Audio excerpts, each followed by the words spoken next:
Hello and welcome to Naija Football. I think my name is Mokses and I'm here with Salim. Welcome back, man. We're going for the week 7 prediction and preview. It has been a wonderful premiership so far. And Arsenal sit top of the table. Chelsea just sacked their coach.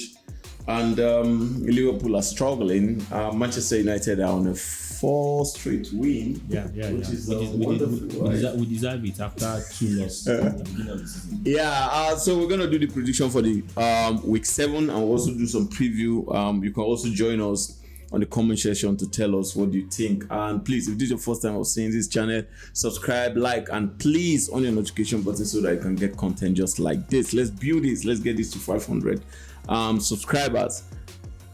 We're going to start with Fulham against Chelsea, but let's talk about Thomas Tuchel, man. Why did they sack him? I think that was harsh. Extremely harsh. Yeah. Extremely harsh because there wasn't like a clear warning that his job is at stake. Just like the sacking of Manchester United coach. Yeah. In Ole Gunnar Solskjaer. There had been warning strike, giving him that these are the conditions. Win this, but I don't know. Maybe there were conditions behind bars that were not known about. But I don't think there was. It was harsh. It was harsh. It was harsh. Yeah, this is a man that won. They've won the Champions League, won the World Club Champions. Besides, he's not even doing pretty bad in the Premier League. Yeah, he's not doing pretty bad because if you check other leagues, other clubs of that caliber are not doing fine as well. So you can just give him the benefit of doubt that since the other teams are not doing bad as well, then giving the benefit of doubt that he's going to keep it. And again, after we've spent the 300 million, we've signed the players that he wants. They would have just given him chance. Let's say 2-3 matches. Yes, now to implement those chances. It's kind of difficult, but it is what it is, man. That's why it's Premiership. There's no time after recruitment. The pressure is always there. So we're going straight to the point. It's the EPL prediction week 7. Is Fulham against Chelsea. Is it 12:30? Game, bro. What do you think about that game? Before you proceed, let me say this: the last 7 meetings with Chelsea, Fulham have lost all the 7. Fulham have conceded 15 goals and have just scored 3 goals. So I think this tie favors Chelsea in all ramifications. But I know you have a reason why. Yeah. When you tend to use history, you tend to forget that we are the present.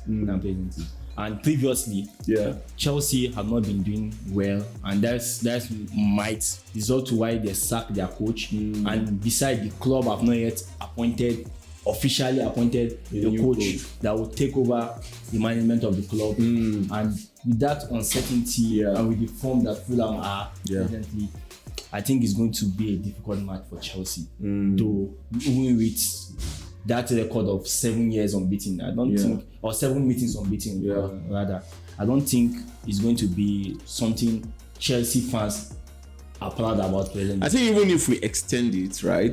If we extend it to 10 matches, they only Fulham just got 3 draw. Chelsea will still be at the top. Because they have better players, they have the better management as well. The club ranking is the fan base. So if you look at that, it also contributes in football. So Chelsea basically have won 7 games in their last 7. In their last 10, they've just drawn 3, and Chelsea has scored 15 goals while Fulham has scored 3. So when you look at this now, what do you think? What prediction plus this present situation that Chelsea are in now? What prediction are you giving? No, to be fair to Fulham, with the form that Mitrovic is presently, I think he should be around the 3rd or 4th best striker. In EPL. Premier League presently. So, and with the signing of their ex-player William, and one of the players that led to one of Thomas Tuchel's defeats in the Premier League was signed by Fulham as well. That is the person of Dan James. So I think they have improved their attacking threat, Fulham, and they are at home and they have a long week to prepare for Chelsea. And with Chelsea are playing Champions League. Chelsea are facing crisis presently. So I don't know, maybe that crisis might be a real power for Chelsea to have something to fight or to prove the world wrong. But I think if I'm to go basically with statistics, not following the history, I should go with Fulham winning this game. Wow. Wow. Camera. Look at him. What scoreline are you thinking, man? The scoreline I'm going for 2-1. 2-1 for Chelsea. Fulham. For Fulham. Yeah. I don't know. I know Chelsea are still they are in crisis, but every time Chelsea has been in crisis, they used to bounce back. So I'm still giving Chelsea a win. I'm giving them a 2-1 win for this one. I think Fulham are going to give them a fight. Mitchell is there to William, the ice player. Although he's quite out of form, but I believe when you're meeting the guys you know before, you tend to prove something. So I think Chelsea will still win that game 2-1. The next one is Bournemouth against Brighton. Man, what do you think about that? These are not team again. This is an inverse of Chelsea. While we're talking about a coach leaving his own club, going to another club which is struggling presently, and his club has been on form. So I think Brighton now, we haven't heard from them signing a new coach when they are about to lose their own main coach. Their own main coach. I see they are playing Bournemouth, although Bournemouth are not on form. So with that, but with the mentality of the players, I believe even without Potter, they can give a fight, and they can have something to prove as well. Yeah, Bournemouth came from 2 goals down last week to beat Nottingham Forest 3-2. 3-2. No. Oh, what was your scoreline there? My scoreline with this, I'll still give Brighton win. I don't know. I feel like it will end up in a draw. I feel like they'll play 1-1 or 0-0 draw. To be a 1-0 Brighton. All right then, let's go. It's Leicester against Aston Villa. Leicester in a very awful form. They are last in the table. Aston Villa too are not doing perfectly. I think they just have 1 point. Yeah, 1 point. Aston Villa too, 6 matches. That's bad, man. Which is bad. Yeah. I was even thinking Brother Roger will go even before anybody, but unfortunately he's still there now. No, to give the benefit of doubt of Benjamin Rogers, it's just that he did not sign players. Players left. And there's something about these players that are playing in Premier League. When they find out that they don't have competition for their position, they just tend to relax. And I also feel like it's because quite a lot of the players wanted to leave. The Tillman, the medicine them. So, but anyway, I'm thinking Leicester will pick their first 3 points against Aston Villa. So I'm giving Leicester 2-1 win against Aston Villa. What do you think? These are two struggling sides. These are two struggling sides. So I would not give benefit of doubt because even Steven Gerrard's side have been trying their best, although the results have not been in their favor. Don't forget they drew with Man City. They allow Man City. They played absolutely well. They played absolutely well. They defended well. So they drew Man City 1-1 their last game. So I think with the momentum coming to this one, I won't see Leicester City that have not playing. They're not playing well at all this season. I can't see them, although they are at home. Understand? So I'm going for a draw. Like giving Leicester City benefit of doubt. That's what I'm going for. Definitely, I'm going for a straight win. Okay. For Aston Villa. All right, another big team that is struggling so far is Liverpool. They performed woefully in their last Champions League. They lost 4-1 to Napoli. That's awful. They played against Wolves too, but at least they're very, very solid. You know, at times when club of that caliber tends to lose those, there will always be a scapegoat for that. So I believe over the world, Liverpool fans will put the blame on Gomez because most of the goals came from Gomez, which is very awful. Yeah, but even Van Dijk too, because he cost 1 penalty. Yeah, Van Dijk cost 1 penalty, but I think the penalty cost didn't lead to a goal. I think the goalkeeper saved it. Yeah, the goalkeeper saved it. So we will give him the benefit of doubt that and you give Van Dijk also a benefit of that. It clear a ball from the line. Yeah, that might even make the scoreline more bad. So you know there's always a villain in the story. So to me, Gomez was awful there that much, but I believe because of Liverpool are facing crisis of injury, some of their players are coming in and out of the team. So, but the game tends to stabilize after the coming of Matip and Thiago Alcantara. So that shows that they still have the fight in them. So Champions League is a different competition. Napoli as well are vicious in their own league as well, so they can punish people because that's what we call Champions League, is the league where champions meet. Yeah, definitely. So we won't use that to judge them completely. Okay. Obvious scoreline there. And there's something about club. when you lose embarrassingly, because to me, when you lost to Manchester United, we saw the result. Yeah. You saw the result the following match. It was 9. Somebody collect line. Somebody collect line. So this could be a similar story. Yeah, so people tend to say Salah is not informed this season, but I believe because the team itself have not gotten their reading, and they are still, and I believe they are still missing that particular chemistry between Mane and Salah. Yeah. So I think Diaz have not yet bringing that chemistry between him and Salah. Diaz tend to be a solo kind of ranger. He tends to get the ball, coiling by himself and shoot, not raising his leg to look at. Yeah, unlike Mane. Unlike Mane will make sure that Salah is not free before he tries his own law. Understand? That is why Mane was a better player to me than Diaz. Okay. So going forward, Liverpool should win this game. Yeah, definitely. And also, when you put into record, in their last 7, Liverpool have won all 7, and Liverpool have scored 16 goals in that moment and conceded only 2. That's outstanding. So I see Liverpool winning that game. I see them winning that game 3-0. Yeah, I'm even going for a 4-0, but 4-0, right? But with benefit of doubt, based on their defense, it depends on what he put in. Yeah. I believe if he starts Matip, he didn't go with Gomez because I'm sure Gomez will still be annoyed with what he did. He didn't play to his caliber. Even Gomez himself knows that. So to me, 4-0 should be the scoreline. All right, man. The next one is Southampton, Brighton, Brentford. Brentford outstanding this season. They've been surprising. Your guy Everton has been banging goals. Last game he scored hat-trick. What do you think, man? What do you think will be the outcome of Southampton against Brentford? Southampton against Brentford. These are two teams that kind of play similar kind of football. They are so physical.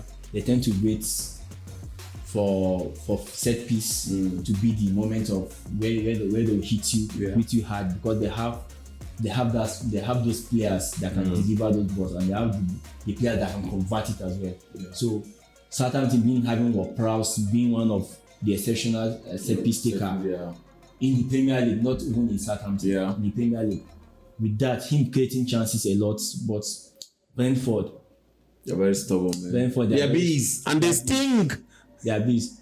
No, it's when you think that they will not perform. They will not perform. That's when they won't perform. They will perform. But the match, you just look at Brentford will win this one. They will come collect. They will come lose the game, but that's in the. So, what do you think about this one? This is the kind of game that everybody will tend to fight, want to prove something out of it. So I'm going for a draw. Yeah, even me. I'm thinking of that, man. I'm going for a draw in that game. Southampton against Brentford. I'm going for a draw. I'm going for a 0-0 draw. 1-1. Yeah, they are good scoring. Yeah, definitely. I'm going for a 2-2. I'm going for a 1-1 draw, though. Yeah, 1-1 draw. Final game of Saturday is Man City against Spur. I look at it. Man City against Spur is one of these most outstanding games that you watch, you know. Like Spur, there's in the last 6 years, it's only last season that Spur beat Man City home and away. Every match they've played, if Man City win, Spur will win next. If Man City win, Spur will draw next. Like, there's no season that Man City used to beat them home and away until last season when Conte came and he won them home and away. It's going to be a very, very tough one. Let me not lie. Both teams are coming from a victory in the Champions League. Yeah, both teams are unbeaten. They are still unbeaten till now. Both teams are still unbeaten. That's why I'm more happy that these two lions they are at the top are meeting. One need to drop a point. One needs to drop a point. But me, I'll be happy if both of them share this one. I will not be biased. So we talk about facts, we use statistics and momentum of the team, form of the team as well, and the style of play. Definitely. So that is what we use to judge our own records here. So I don't know. I feel like the game will end up in draw. I feel like it will end up in draw, and I feel like it will end up like 2-2 draw. Yeah, it might be a draw, but to me, there's something that I tend to see that I don't know whether others tend to look at it in my own perspective or in my own direction. This season, one of the teams that is going to be difficult to beat this season, to me, sincerely speaking, is going to be Tottenham.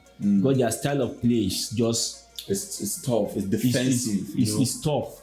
Not even being defensive, you can almost say it's cowardice, because they will tend to be like coward, and when you think that they are not going to do anything, they will just attack you. Attack you. you see Chelsea thinking that they have gotten their win. Yeah. But before you know, in the 9 minutes, Harry Kane even last season, Harry Kane did the same thing to Man City. 9 minutes, he won the match. When they were thinking that they could just manage that draw and go, I'm going with it. Harry Kane, 90 minutes, bam, he was 3-2. He won the game for Tottenham Hotspur. So the same thing, and still believing that drama is going to still unfold itself again in this particular meeting. Although it's going to be in the Etihad, the fans of Man City will be there cheering their team. Yeah. To be fair, Man City will hold the ball. Yeah, they always have the position. I will give them 80% because I believe they'll want to sit down and hit them on the break. Yeah. With the form that Richarlison are proving to show now, I think they have understand something about Richarlison. He wants the ball in the air. Yes. Understand? If you check their two goals against, it's similar kind of balls that came in from the edge. Yes. The first one, it was Perisic that bent the ball. He just put it to him. He was at the far post alone. He had it inside. The second one again. The second one I said was even more difficult than the first one. And he still used the same techniques and he finished it. So I believe with that kind of chemistry, they will tend to start with Kulusevski, see how they will manage the game.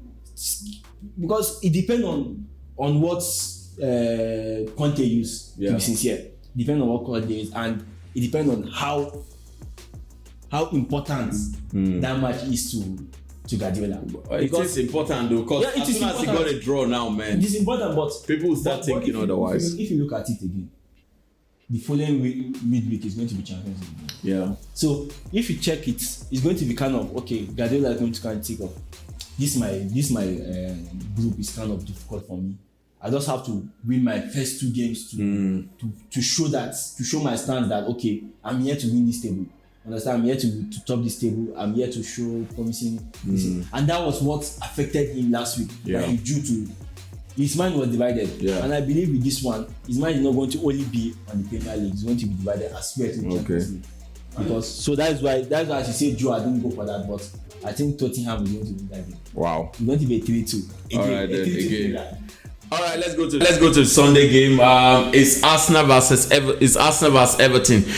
This Arsenal versus Everton game is kind of difficult, as Everton are the only team below top 6 that Arsenal used to find absolutely very, very difficult. In their last 9 games, Arsenal have won 4. Everton won 4 and they drew 1. And in that last game, Arsenal have scored 17 goals and Everton has scored 10 goals. So that's to tell you that there's going to be a lot of goals. There's one thing absolutely very, very sure is there's going to be 12 and over 1.5. It's going to be a goal. One person must win, and the goal is not even always there. When you look at their game, it's 3-1, 4-1, 2-0, 2-0 is, but over 1.5 and 12 is going to happen in that game. But with the form that Arsenal are in now, with the way they even played against Manchester United, I think Arsenal will win that game. I'm giving Arsenal a 3-1 win. It's going to be difficult for me. I'm feeling an element of bias which I don't want to do here. But Arsenal play fairly. They deserve to win Manchester United, but Manchester United proved that they wanted the point more, and that's why they won the game. Understand? So, and Arsenal are playing Everton coming from a defeat, and we cannot say about Arsenal mentality about bouncing back. There's something about Arsenal when they tend to lose. It's kind of a streak, a losing streak. The morale used to go down, and the confidence used to go down. It used to go down. This is a big test for them. This is a big test for them, and Everton, I think that are getting back their momentum. Yeah, let's go. What will be your scoreline, man? My scoreline should be a draw. A draw, right? Yeah. 1-1 draw. Let's go. The next one is West Ham against Newcastle. West Ham bouncing back. Newcastle, I think they had their 3rd draw in a row. No. Oh, what did they even play last time? Their last game. Okay, they drew their last game. Yeah. They drew their last game. So 0-0. Yeah, it's 0-0. So let's say West Ham, Newcastle. What's the scoreline there? These are 2 defensive teams. But these are 2 defensive teams, and I think Newcastle have improved attacking wise. Although although West Ham signed this new guy. Yeah, there's a new midfielder they signed. Yeah, there's a new midfielder. And he played very well last game. He played very well against Chelsea. Yeah, yes. Yeah, against Chelsea, but although they were robbed that. They were robbed in their last match. Indeed, they were robbed that match. They were robbed that match, but with the form and Newcastle have been playing nearly unbeaten this season. I'm going to go for Newcastle. Newcastle straight win, right? Yeah, Newcastle win. I don't know. I feel like there'll be a draw in that game. I feel like it will end up draw again, maybe 1-1. All right, final game of the weekend is Crystal Palace against Manchester United. Crystal Palace are one of those difficult teams that Manchester United used to play against. Manchester United won them in their last friendly. So basically, they've met 10 times. Manchester United have won 5 times. Crystal Palace have won 3 times. They drew twice. Manchester United have scored 14 goals and Crystal Palace have scored 10 goals. So that's to tell you that they are not team to play with, right? Yeah. So when you're not at your best. Yes, Zaha has been outstanding. Eze outstanding. Olise outstanding. Not just Zaha, I can name the whole first and as well. They've been doing absolutely very well. So there's something about Crystal Palace. They have that physicality, understand, and they have that speed, and they have that belief. They believe in their coach, Patrick Vieira. So they believe in his philosophy. And they've been unfortunate in their last. Yeah, they've been unfortunate. Yeah, they've been matches that they're supposed to have. They're supposed to have won and they drew and some they lost in the process. That Man City game they lost, they're supposed to have won. They're supposed to have won it, but if Manchester United should go with the momentum they are going with now, with the positive belief they have in the past 4 matches they have played, they play difficult opponents in the name of Arsenal and they won because they stood back, played the game of hide and seek with Arsenal, which Manchester United have been good about it, because Ten Hag understand that he tends to use his own philosophy on Manchester United. He found that it's going to be a long way for him to use his philosophy for that. So he now went back to the basics. And you going back to the basics is okay. You tend to enjoy the game when you have the flow. But when you don't have the flow, make sure you don't concede. Yes, don't concede. That is it. And he are proving it against Liverpool as well as Southampton as well Arsenal. And which proved that Manchester United can do well defensively and as well they can punish you, hit you in the break, which happened as well in Arsenal. People tend to criticize Man U winning 1-0, luckily winning Liverpool 2-1. I said that game could have been 2-0 because Man U were just unfortunate. Salah was came. So if you go back, that proved that the defense have found their game after, and that's why I'm very grateful for Brentford. Although we lost the game, I was grateful for them. It was an eye opener for them. They found out that okay, if they are playing a physical team, they didn't play physically, they'll be punished. Arsenal is kind of a physical team, a fast team. They play with the ball with possession. They hit on counter attack. Arsenal play different kind of pattern, and that's why they have been unbeaten 5 games before beating Manchester United. Similarly, Crystal Palace as well. They play that kind of game. They defend, they attack, and as well they are strong. So if Manchester United will be physically ready, so I think it's going to be a straight win for Manchester United. Yeah, but it's going to be difficult for Manchester United though to keep clean sheets. Against Crystal Palace that are very vicious when they are with the ball up front. So I'm going with a 3-1 win for Manchester United. All right, I think with putting a record that in the last 10 matches, Manchester United have won 5 and Crystal Palace have won 3 and they've drawn 2. And Manchester United have scored 14 goals in their last 10 matches and Crystal Palace has scored 10. I'll say Manchester United will win. I'm going with you. Manchester United will win 3-1. That means over 2.5 and goals. That's it.